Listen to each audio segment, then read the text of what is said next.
Dice, capítulo 22, versículo 35, dice, a ellos dijo, cuando se envié sin bolsa, sin alforja y sin calzado, ¿os faltó algo? Ellos dijeron, nada. Y le dijo, pues ahora el que tiene bolsa, tómela, y también la alforja.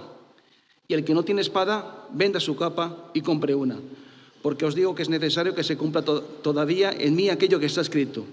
Y fue contado con inicuos, porque lo que está escrito de mí tiene cumplimiento. Entonces ellos dijeron, Señor, aquí hay 2 espadas. Él les dijo, basta. Que el Señor bendiga su palabra. Vienen tiempos complicados en los que tenemos que cambiar estrategias, ser un poquito más beligerantes. Y el Señor estaba preparando a sus discípulos diciéndoles que vienen tiempos complicados, tiempos difíciles. Tiempos en que, pues ya no solamente basta con tener buenas intenciones y ser buenos chicos, sino que hacía falta tener una espada del Espíritu. A veces no solamente es necesario una armadura, sino hay que tener también una espada para poder defenderse, porque dicen que también es una buena forma de defensa, un buen ataque. Y le estaba diciendo más o menos que habían tenido tiempos muy buenos en los que no tenían que esforzarse gran cosa, tenían que dejarse nada más que llevar y la gracia de Dios cubría todas sus necesidades, pero les estaba empezando a introducir ya en una nueva etapa en que el conflicto iba a hacerse más patente en sus vidas, y les invitaba a que tenían que tener una actitud y una preparación para la lucha. Y entonces les dijo que el que tuviera una capa, que la vendiera y se comprase una espada. Tiempo de dejar la frazada calentita, de dejar la comodidad y empezar a tomar algunas estructuras, estrategias que les sirvieran para enfrentarse al enemigo. Yo hace poco he tenido un conflicto que tenía que resolver, y era ese tipo de conflictos en el que uno no quiere meterse porque había parte legal, parte de injusticia, y uno a veces siempre tiene la tendencia de decir, lo dejamos en manos del Señor, que Dios haga. Y yo dije, Señor, ¿qué quieres que yo haga, no? Y entonces el Señor me dio a través de un medio una frase que me inspiró, y la frase era la siguiente: un padre le dice a un hijo, dice, tienes que tener a todos tus enemigos, a tus amigos cerca, pero a tus enemigos más cerca aún. Y yo entendí que nosotros tenemos que tener cerca al enemigo en el sentido de que tenemos que saber sus maquinaciones, conocer sus estrategias, porque no vivimos ya en una guerra en el que el que tiene mayor poder de combate va a vencer, sino el que tiene más información. Y yo creo que uno de los problemas que tiene la Iglesia es que no reconoce los tiempos, no sabe reconocer los tiempos que nos ha tocado vivir, no reconoce las circunstancias en las que estamos, en muchos sentidos. Y Jesús le reprochaba y decía, porque no habéis reconocido el tiempo de vuestra visitación, vendrán tiempos muy complicados para vosotros. Pero igual que no conocieron el tiempo de su visitación, tampoco conocieron ni entendían la tragedia del momento que estaban viviendo, y por lo tanto cuando vino la crisis y el conflicto grave en el que Jesús fue prendido, todos huyeron y escaparon porque no tuvieron capacidad de reacción, porque la información que tenían que haber ido desarrollando, habiendo acumulado para reconocer y ver cuáles son las estrategias del diablo, no las conocieron. Entonces al enemigo siempre hay que tenerlo cerca. Por eso dice la palabra de Dios en Isaías 50, capítulo 50, versículos 8, dice, cercano está de mí el que me salva. ¿Quién contenderá conmigo? Juntémonos. ¿Quién es el adversario de mi causa? Acérquese a mí. Entonces tenemos que tenemos que tener cerca al enemigo, tenemos que conocer sus maquinaciones, tenemos que entender sus planes. Ahora, ¿cuál es el gran problema que tenemos los hombres en general, los cristianos en particular? Es que somos anfibios. Somos mitad del cielo y mitad de la tierra. Tenemos un espíritu que ama a Dios, busca a Dios, anhela y desea la santidad, pero tenemos un cuerpo que está en el terreno del enemigo, digámoslo así, Todas nuestras costumbres, todos nuestros hábitos, toda nuestra cultura, todas nuestras concupiscencias están en el terreno del enemigo. Por lo tanto, somos fácilmente engañados, seducidos. Por eso la palabra de Dios nos dice que tenemos que tener la vida en el Espíritu, porque nuestra naturaleza está toda totalmente en el terreno del enemigo. A veces sí, yo veo a los muchachos con los que tratamos en la obra, ¿no? Y le digo, oye, ¿tú cómo has caído? ¿Por qué has caído si estabas tan bien? Y dice, no lo sé, yo de repente salí de casa y fui a tomar un café y no sé de qué manera me encontré en el barrio chino comprando droga. Y a lo mejor el chaval es sincero, simplemente es que todas sus costumbres, todas sus formas de vivir, su cultura, sus motivaciones, pues le llevaban siempre al mismo sitio, con las mismas amistades y a los mismos lugares. No conocemos las maquinaciones del enemigo. No conocemos las maquinaciones del enemigo y además toda esa parte natural de nuestra vida está en el terreno del enemigo. Entonces la palabra de Dios nos enseña y quiere enseñarnos la importancia de la información, de saber cuáles son sus planes, cuáles son sus proyectos, cuáles son sus estrategias que tiene contra nosotros. Ahora, si además de nosotros tener información, tenemos la capacidad de reacción, pues tenemos dos maneras de poder defendernos contra las acechanzas del enemigo. Yo veo que la mayoría de los cristianos no saben reaccionar en momentos de dificultad, por cobardía, por timidez, por debilidad, simplemente confusión, aturdimiento. Dice Isaías, mi pueblo perece en las encrucijadas de los caminos. Las encrucijadas de los caminos son situaciones en las que todos nos encontramos a veces y tenemos que tomar una decisión rápida, tenemos que ser ágiles, tenemos que saber cómo reaccionar para no perder nuestra vida en ese lugar. Pero muchas veces los cristianos estamos ¿qué ha pasado?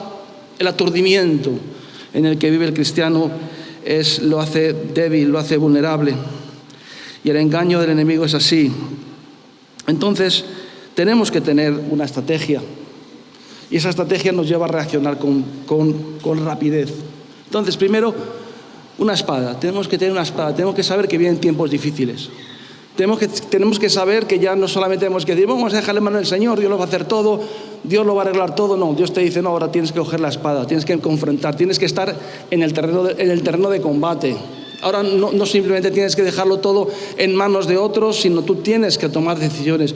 Yo lo estoy haciendo y yo sé que es incómodo y a veces uno dice, bueno, pues sería mejor tener esa falsa humildad o esa prudencia que más bien es cobardía de decir, bueno, Dios hará. No, tenemos que actuar, tenemos que dar la cara, tenemos que enfrentarnos con el enemigo, tenemos que estar cerca de él, tenemos que ver a los ojos, tenemos que ver por dónde va, cuáles son sus y luego tener capacidad de reacción. Ahora, yo también creo que lo que ha dicho el hermano sobre la valentía es importante. David era valiente, pero David tenía algo que era para mí más importante que la valentía, y era la pureza.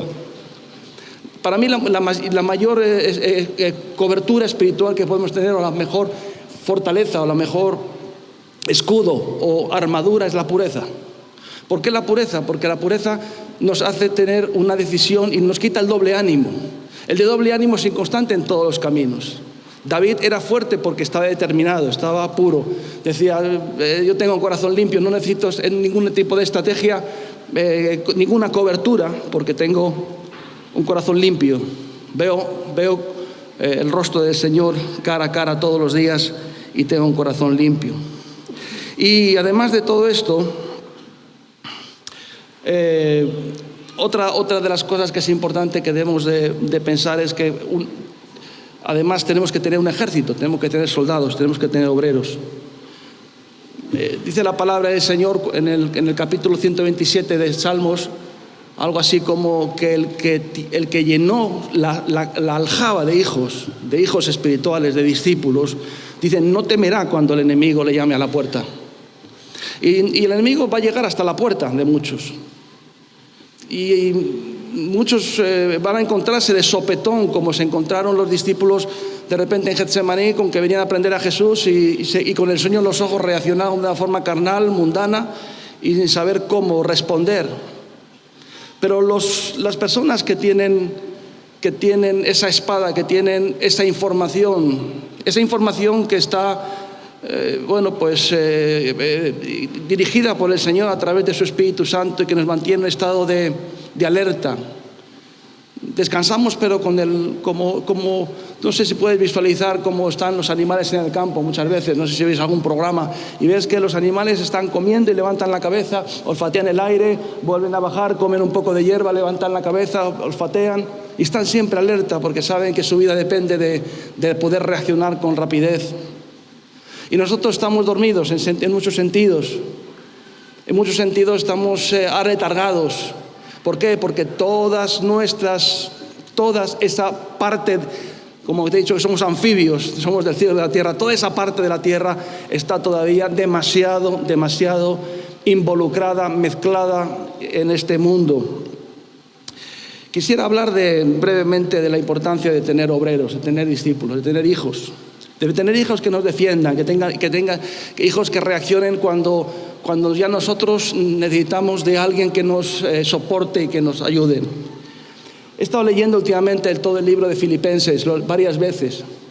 Es como una especie de rosario de cuentas, digámoslo así, no en el sentido religioso, sino como un collar de perlas, ¿no? Digamos, Filipenses, del cual no tiene nada de desperdicio, no solamente por sus tesoros espirituales, incluso por su literatura y su forma de expresar. Pero yo quiero centrarme solamente en un texto de Filipenses, en el capítulo, creo que es capítulo 2, versículo 19. Dice así: espero en el Señor Jesús enviaros pronto a Timoteo, para que yo también esté de buen ánimo al saber de vuestro estado, pues a ninguno tengo del mismo ánimo y que tan sinceramente se interese por vosotros, porque todos buscan lo suyo propio, no lo que es de Cristo Jesús. Pero ya conocéis los méritos de Él, que como hijo a padre ha servido conmigo en el Evangelio. Así que a este espero enviaros, luego que yo vea cómo van mis asuntos. Y confío en el Señor que yo también iré pronto a veros. Mas tuve por necesario enviaros a Epafrodito, mi hermano y colaborador y compañero de milicia, vuestro mensajero y ministrador de mis necesidades, porque él tenía gran deseo de veros a todos vosotros y gravemente se angustió porque habíais oído que había enfermado, pues en verdad estuve enfermo a punto de morir, pero Dios tuvo misericordia de él, y no solamente de él, sino también de mí, para que yo no tuviese tristeza sobre tristeza. Así que le envío con mayor solicitud, para que al verle de nuevo os gocéis y yo esté con menos tristeza. Recibidle pues en el Señor con gozo y tener en estima a los que son como Él, porque por la obra de Cristo estuvo próximo a la muerte, exponiendo su vida para suplir lo que faltaba en vuestro servicio por mí. Que el Señor bendiga su palabra. Para mí es un tesoro tremendo ver que alguien tiene esta calidad de obreros, ¿no? Mira, si lees toda la epístola de Filipenses, Pablo está limitado físicamente y está limitado especialmente porque está preso. Todos tenemos limitaciones. Los que estamos al cargo de la obra tenemos limitaciones, no llegamos a todos los sitios. Quisiéramos estar en todos los sitios, quisiéramos predicar en todas las iglesias, quisiéramos estar presentes en todos los conflictos, quisiéramos tener de cerca todas las situaciones complicadas y difíciles, y no llegamos porque somos seres tridimensionales. Esa parte tridimensional de nosotros solo nos permite ir a cierta velocidad, estar en un sitio y un determinado tiempo. Y Jesús también se limitó cuando dice la palabra de Dios que Él, teniendo forma de Dios, no se aprovechó de eso, sino que también se hizo un ser tridimensional. Se despojó de todas las ventajas de ser Dios y se sometió a todas las desventajas de ser hombre. Y se hizo un ser tridimensional. Y cuando Él viajaba y predicaba, dice que Él iba por las ciudades, por todas las ciudades y las aldeas. Y llegó un momento en que dice: la mies es mucha, los obreros son pocos. Yo voy a tratar de interpretar eso Cuando alguien dice la mies es mucha, los obreros son pocos, está diciendo más o menos yo estoy sujeto a muchas limitaciones porque me he hecho hombre y como hombre no llego a todos los sitios, no puedo estar en todos los lugares. Tengo la carga, tengo la responsabilidad, amo tanto a la gente, quisiera estar en todos los sitios, pero no puedo estar. Y entonces él dice, orad para que Dios envíe obreros a la mies. Es lo mismo que le pasaba a Pablo. Pablo no solamente un ser tridimensional, sino encima estaba preso. Y todo este libro de Filipenses es una carga tremenda por los filipenses. Los filipenses era una obra bastante sólida. Empieza diciendo que os escribo, Timoteo y yo desde aquí y tal, a toda la iglesia y a los diáconos y a los obispos. Parece ser que era una iglesia bastante bien estructurada. Pero empieza orando por ellos y empieza dándole consejos y muestra en toda esta epístola la carga que siente por ellos. Pero como está limitado, pues solamente le queda una alternativa. La única alternativa es mandar a sus compañeros, a sus amigos. Y entonces dice, espero en el Señor enviaros pronto a Timoteo, para que yo también esté relajado, para que yo también esté en paz. Uno siente paz cuando cree que la obra está en buenas manos. Uno está a gusto cuando va a un sitio y dice, creo que la obra está en personas que velan por las almas, que cuidan de ellas. Y he estado de viaje por algunos países y cuando en la reunión de pastores me preguntaron qué tal lo había pasado, qué tal había visto la obra, pues he dicho, mira, lo que más me ha gustado es ver una madurez y una solidez en el ministerio que a uno le da como esa garantía, esa seguridad de que la obra está bien apuntalada. Y Pablo también tenía esa carga, ese sufrimiento. Yo quiero que la obra esté bien apuntalada. Quiero estar de buen ánimo, quiero estar con gozo, quiero estar tranquilo, quiero estar en paz. Por eso os envío a Timoteo. Y dice, pues a ninguno tengo del mismo ánimo. Era un hombre que le producía ánimo a Pablo. Era alguien que le daba garantías. Era alguien que le daba esa paz, ¿verdad? Esa actitud de disponibilidad que tenía Timoteo, a Pablo le daba ese goce de decir, este tío nunca me va a traicionar. Siempre que le digo que vaya, él va. Nunca me pone pegas. No me dice que es una excusa o que no puede o que tiene no sé qué o que es otra familia. No, siempre está disponible y eso me produce a mi ánimo. Y cuando nosotros tenemos personas que de repente solamente le haces un susurro al aire diciendo ¿quién irá por mí? Y dice, envíame a mí, yo voy. No te preocupes, vamos a defender el campamento. No te preocupes que vamos a dar la cara. No te preocupes que, como dice mi hijo muchas veces, en peores plazas hemos toreado. Y eso cuando tienes personas a tu cargo que de repente reaccionan así, dices, son personas con las que tengo ánimo, me da ánimo. Dice, pues a ninguno tengo del mismo ánimo. Y dice que tan sinceramente se interese por vosotros. Tenía un interés puro, Timoteo, por los demás. Yo sé que hay muchas pasiones en nosotros, queremos medrar, queremos demostrar. Hay algunos que están esperando, están aquí, para ver si les mandamos, les enviamos porque quieren tener una oportunidad y es legítimo, es razonable, yo lo entiendo. Pero no siempre todas las actitudes son buenas. Quiero decir que tiene que haber una sinceridad, una actitud de amor genuino, no un doble interés, no un doble ánimo.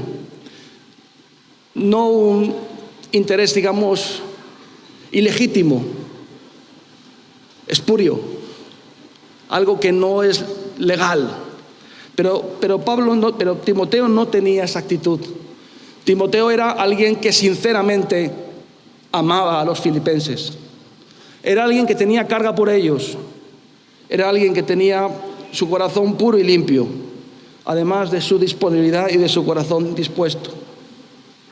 Y luego dice, porque todos buscan lo suyo propio, Y Pablo tenía el mismo problema que muchas veces tenemos nosotros.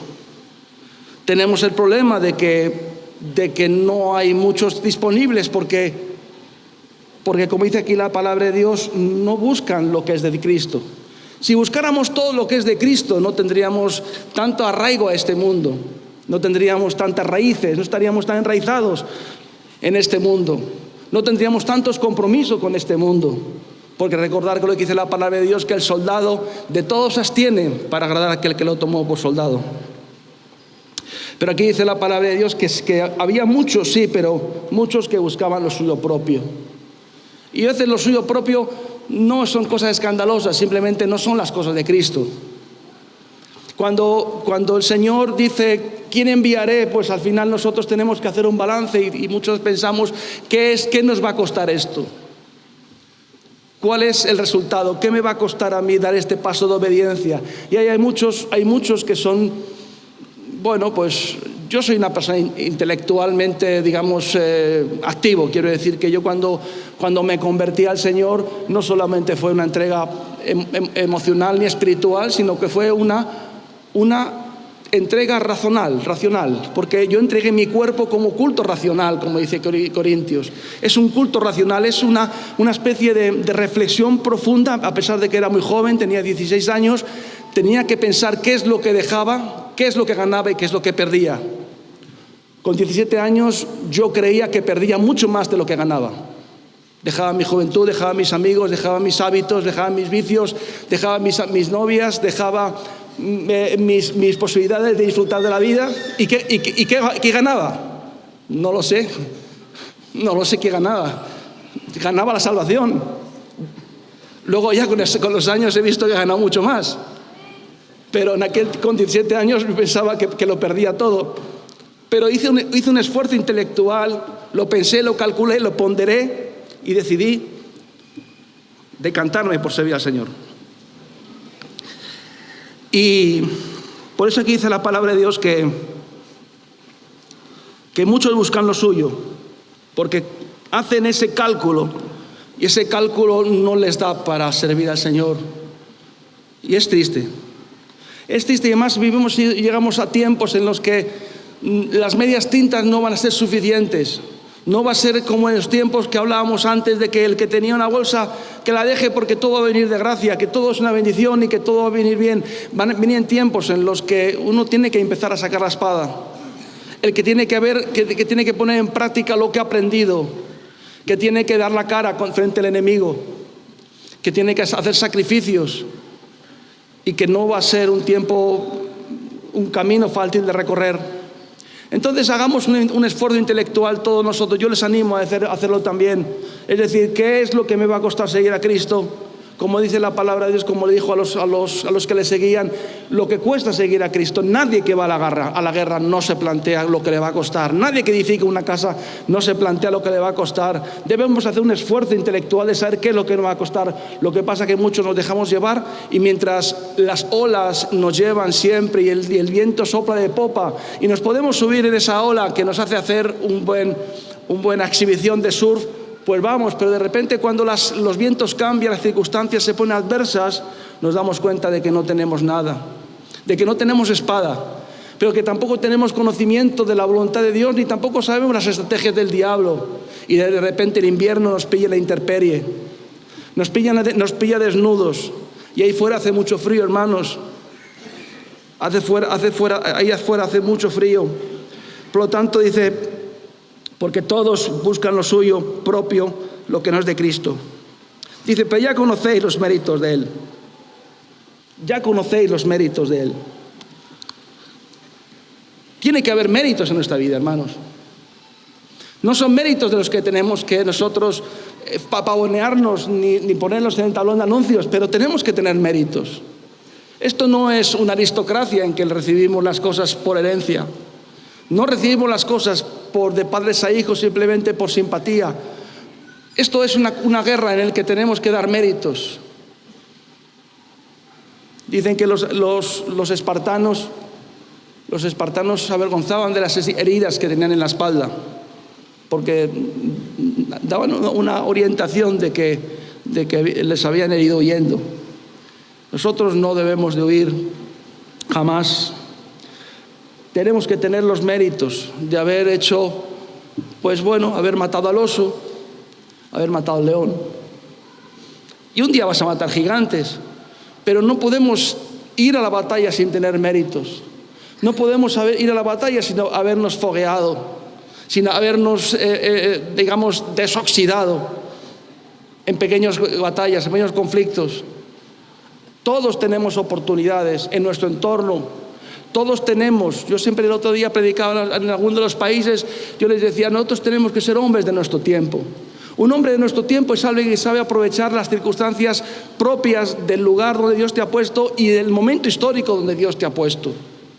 A veces yo cuando era chaval me leí todas las biografías de los grandes hombres de Dios, y yo también decía, si yo hubiera estado en aquella época también hubiera sido como Charles Finney, como Wesley, o como Whitefield, o como Knox, o como quien sea de ellos, que yo también sería como ellos.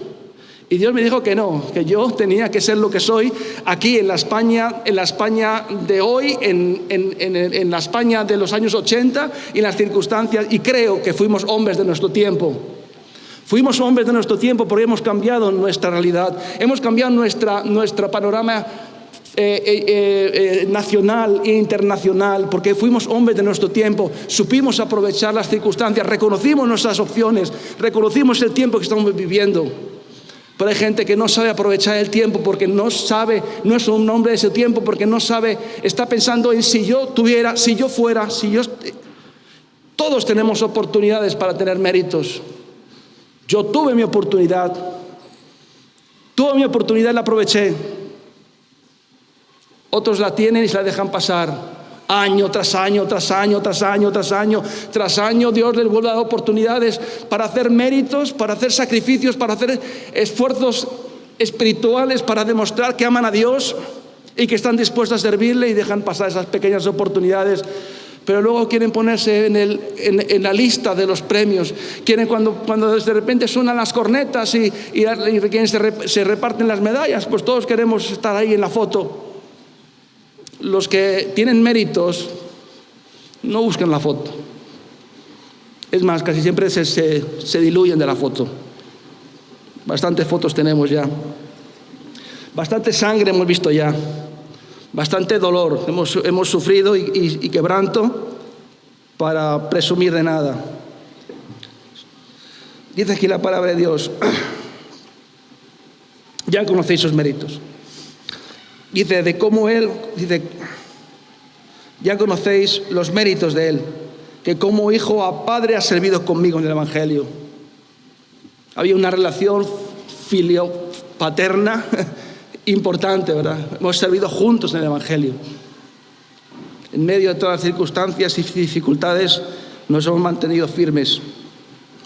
Y hace falta hijos.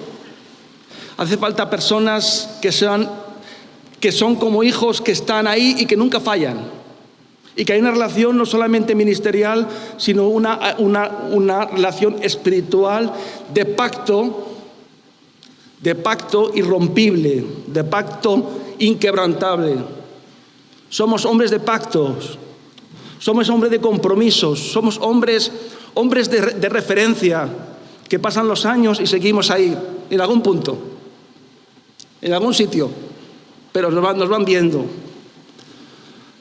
Somos como estrellas fugaces, sí, o somos como esas estrellas, como la estrella polar. Ahí no somos ni el sol ni la luna, pero una estrella polar que es la que indica el norte, ¿verdad? Y algunos que son esas lucecitas en el cielo, que cuando los navegantes antiguamente no tenían referencias en medio del mar, miraban al cielo y decían, ¿dónde está la estrella polar? Y Dios quiere levantarnos como estrellas polares, porque hace falta hombres de referencia, hombres que son inquebrantables, que son inmutables.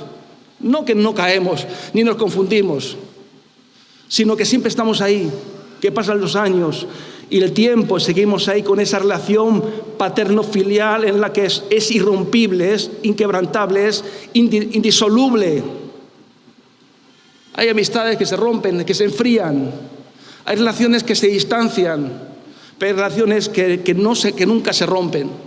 Estamos cerca, no solamente en proximidad, sino en semejanza. Uno puede estar próximo a alguien en cercanía, digamos, pero puede estar muy cerca en semejanza. Quiere decir, somos lo mismo. Estamos lejos, pero somos lo mismo. Yo vivo en Málaga. Cuando voy a Cádiz o a Algeciras, veo Marruecos. Está a 14 kilómetros. En cambio, cuando vas a Marruecos te das cuenta que estás muy lejos de tu cultura, de tu forma de entender la vida. ¿Por qué? Porque estamos cerca, pero estamos lejos en semejanza. Vas a Latinoamérica, como he venido yo ahora, y de repente te ves en casa, porque estamos lejos, pero estamos cerca en semejanza. Somos muy parecidos, tenemos una cultura, una forma de entender la vida. Hermanos, somos próximos, hermanos, porque estamos cerca unos de otros y tenemos relaciones inquebrantables, relaciones irrompibles, relaciones que se sanan con el tiempo, relaciones que se pueden sentir a veces golpeadas, se pueden sentir magulladas. Pero todas las relaciones se sanan, todas, cuando hay voluntad, cuando hay un corazón y cuando hay amor. Y dice, bueno, así que espero también a veros cuando arregle mis asuntos. Dice, pero ahora os mando Epafrodito.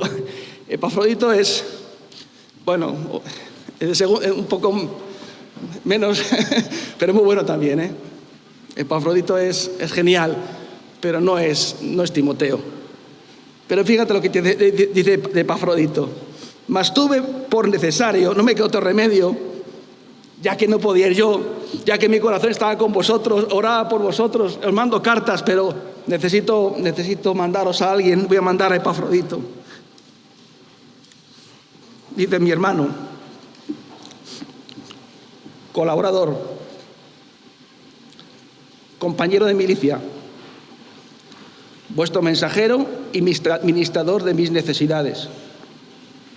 Aquí el Señor nos da un resumen bastante compacto de lo que era Epafrodito, alguien muy cercano a Pablo, un hermano, alguien confiable, alguien fiable, alguien que estaba ahí, que conocía su corazón, un colaborador, un compañero de milicia.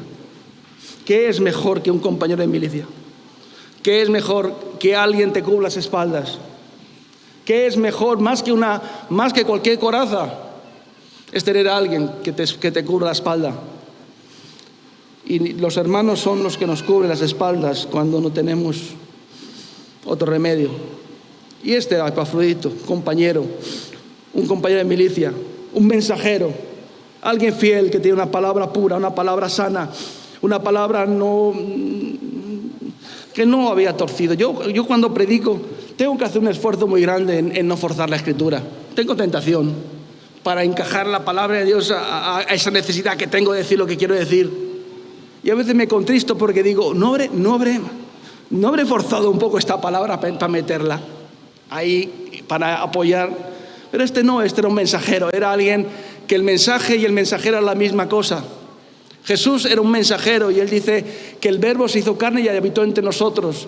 La carne de Jesús era el mensaje, la vida de Jesús era el mensaje y el mensajero eran la misma cosa. Era alguien hecho de pura estructura espiritual, era alguien sólido, alguien que tenía un mensaje puro y verdadero.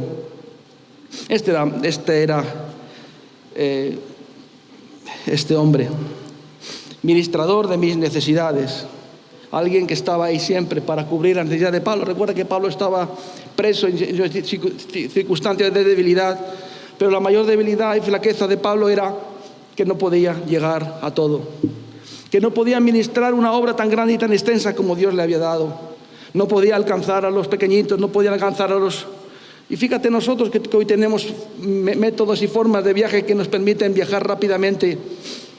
Él, a pesar de todo, siempre también estaba dispuesto.